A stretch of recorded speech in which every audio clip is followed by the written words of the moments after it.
Right here in New York City, we want to show you how it looks tonight. This photo. So much of the island sitting in the dark while shimmering in the distance, the rest of the skyline shining as it's always been. And now, let's go straight to 2020 co-anchor and mine tonight, Chris, who's been covering this story nonstop for days. Chris. Thank you, Diane. Down here, it is almost completely dark, but not behind me. You'll hear the generators, you see the light. That's because in the subway terminals here at South Ferry, men are at work right now, in the dark, down deep, trying to get this city, as they say, back on track. It is time to recover from Sandy. Justin and Lindsay and their 4-year-old Vance are finding a way to keep it light, even while living in the dark. By candlelight, no electricity, no hot water. I was nervous that he was going to freak out, but he didn't. It was mostly more about him, about the fact that he would get really scared. I didn't know how he was going to react, but he was okay. We were with them just hours ago, their story repeated by thousands of New Yorkers a day after Sandy turned Manhattan into a tale of two cities. To judge by Times Square today, Sandy seemed to be more of a myth. But downtown, it's clear the Big Apple took a big hit. Lower Manhattan, normally vibrant and bustling, now looking eerily like something out of a disaster movie. Many of the city's famed skyscrapers now dark, forcing residents like 25-year-old John Chiro to make a 12-story trek home. All right, so this is 12, right? This is 12, here we go. When Sandy slammed into New York City last night, all expectations were shattered. There was more water moving with more force in more directions than was ever foreseen. This is just unbelievable. We're downtown by the towers. The incredible record-setting 14-foot storm surge hit like a liquid fist, punishing Battery Park City, southern Manhattan. Sandy seemed to use darkness as deception. Black roads became black rivers, trapping those left behind, including us. We have found ourselves stuck on an island within an island. We were forced to hunker down in vehicles overnight. And it's not just the water. 70-mile-an-hour winds scream through the city, collapsing this construction crane mounted on this midtown high-rise. Streets are closed all around, buildings evacuated. Even guests in the nearby luxury Parker Meridian Hotel had to find somewhere else to stay. Downtown, the wind ripped the entire facade off this building, exposing the apartments inside like a dollhouse. Oh my gosh, there's no walls for these apartments. Incredibly, no one was hurt. An explosion at a utility company substation plunged much of lower Manhattan into darkness. Today, almost 750,000 residents, no power. The storm virtually crippled one of the wealthiest and most powerful cities in the world. For the first time since 9/11, bridges and tunnels leading in and out of the city closed. All of the New York City area airports are also out of commission. My colleague Juju Chang just did a flyover of LaGuardia Airport. It doesn't look like a landmass, it looks like a big river of water. Meanwhile, the water just kept coming, floating cars like boats and flooding the 9/11 memorial site. Last night, to use a word, it was frightening. And you were just wondering when it was going to stop. But the real job may lie below, as the surge of water has inundated the Brooklyn Battery Tunnel and the city subway system. We went into the labyrinth of debris, water, and damage that are the city's subways, with MTA official Joe Leader. This wall here is from down here. That's how much the water pressure was. Oh, man, it's got to weigh 200 pounds.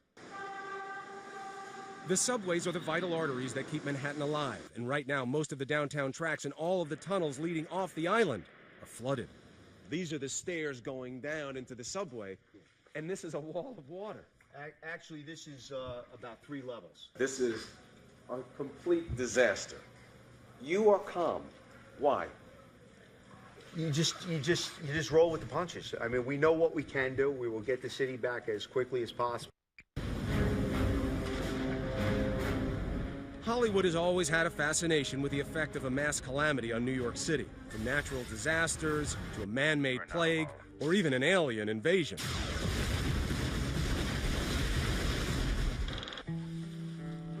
While the aftermath of Sandy isn't quite as dramatic as that in the movies, make no mistake, Sandy will have a profound and lasting impact on the people of this city. And we're one of the lucky ones in the building because we do have windows in the apartment. But New Yorkers are nothing if not resilient. So we played some games last night, some board games. And You still going to make a Halloween of it? definitely, yeah. A lot of New Yorkers are hanging in there. They're doing their best. John is young. I remember 9/11. I remember being just streets away from where we were stranded when Sandy came. I remember the same sense of foreboding, and we felt it in the people around us. But you know what? This was a different day. This morning, the water was gone. The things that we've lost, power, property damage, the lives we can never get back. But 9/11 gave us some perspective. Diane, we have definitely lived through worse. All right, Chris, and we will be back to you in just a moment. But as you well know, there are some towns in this storm vicinity that are really in a race against time, and it's happening right now. Rescuers still at work. So we want to take you to Seaside Heights, New Jersey. And ABC's Terry Moran made his way there, and he'll tell us what's going on right now. Terry.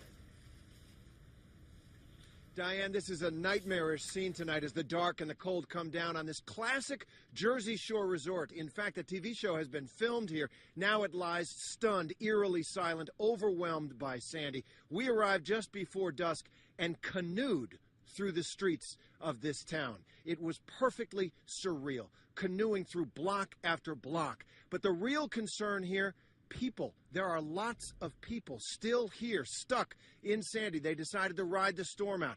People in wheelchairs we saw. We saw children here. And the evacuations have been going all day, but they are still stuck here, and they are scared because they smell gas in the air. There is fuel oil and gasoline on the floodwaters which extend across the town, and they have been told by the fire department, Diane, that there is, in fact, a chance that if something sparks back here, if something ignites, the whole town could blow. It is a dangerous and very difficult situation for, I would say, dozens, maybe scores of people left. Well, we're sure thinking of them tonight. And Terry, I know you're going to be right there covering this for ABC News throughout the night. And right now I'm here with ABC senior weather editor Sam Champion, who's been out in the storm as well all through this. And you have said over and over again, Sam, I've never seen anything like this before. Yeah, I haven't, Diane. And I've covered storms for probably 30 years now, and we have never seen a hybrid storm make a turn onshore. And that is why Sandy's extremes are so shocking.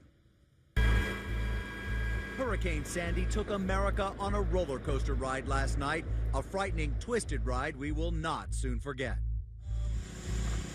Turning the streets of New York into something more like the canals of Venice. We are standing at the rolling water laps over the edge here. There's already a little white cap there. And giving us images of the Jersey Shore that remind us of the tsunami in Japan. But what made this hurricane so powerful? It's been called the perfect storm, or superstorm. To make it required unique elements, a trifecta of destruction. It was a hurricane wrapped up in a giant nor'easter, pumped up by the jet stream. This is unprecedented in the history of New York City. It is once in our lifetime. A record low barometric pressure meant that somewhere this storm was going to open up and explode when it made landfall.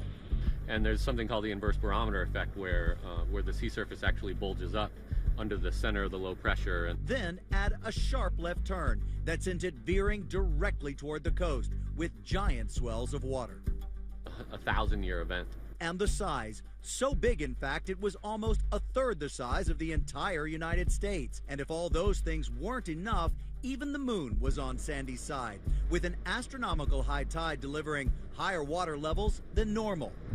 The tide itself was about 5 feet, and the surge on top of that was 9 feet.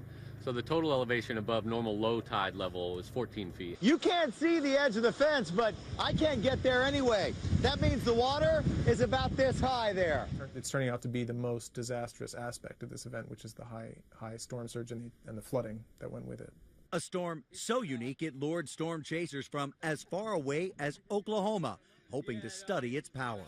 It was really crazy because during the whole event, those few hours when the storm was at its peak, it was like a roar of winds going through the top of the skyscrapers. And it was kind of scary, actually, because we kept having to look up and just make sure there wasn't any debris coming down at us. Dave Holder, a storm chaser from TV and Weather.com, had to see it and study it for himself.